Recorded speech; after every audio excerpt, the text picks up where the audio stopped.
ভক্তিতে ভগবান, অভক্তিতে অপমান।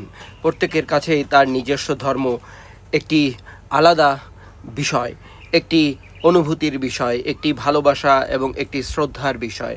তার হৃদয়ের তন্ত্রীতে তার ধর্ম, তার ভগবান, তার ঈশ্বর এতটা জায়গা করে আছে যে তার জীবনের সব নৈবেদ্য সে তার ভগবানের সামনে নিবেদন করে।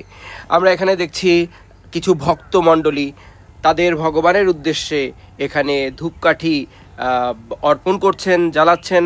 আমি যদিও তাদের এই রিচুয়ালটা ঠিকভাবে জানি না, বাট এতটা জানি যে তারা খুব ভক্তি শ্রদ্ধার সাথে তাদের যে ধর্ম সেটাকে পালন করছেন। এবং যে ধর্মই হোক না কেন, যেভাবেই হোক না কেন, স্রষ্টার কাছে পৌঁছানোর এই যে আকুতি বা এই যে চেষ্টা, এটাকে আমরা সম্মান করি। যে ধর্মেরই আপনি হন না কেন, সকল ধর্মকে সম্মান করাই উচিত। যার যার ধর্ম তার তার কাছে। এমনকি কোরআনেও একটি আয়াত রয়েছে, লাকুম দিনুকুম ওয়ালিয়া দিন, তোমার ধর্ম তোমার জন্য, আমার ধর্ম আমার জন্য।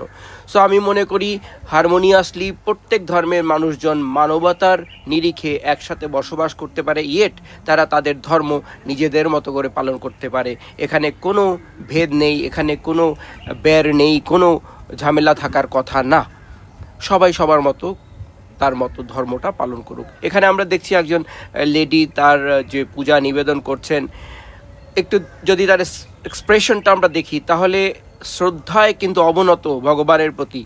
হোয়াট এভার তার মনে আছে তিনি সেটা বলছেন, জানাচ্ছেন। এই যে পরমাত্মার সাথে আত্মার যে একটি নিবেদন, এটাই আসলে ধর্মের মর্মকথা।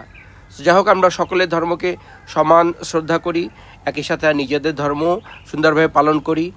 মানবতার জয় হোক। সবাই ভালো থাকুন। ধন্যবাদ।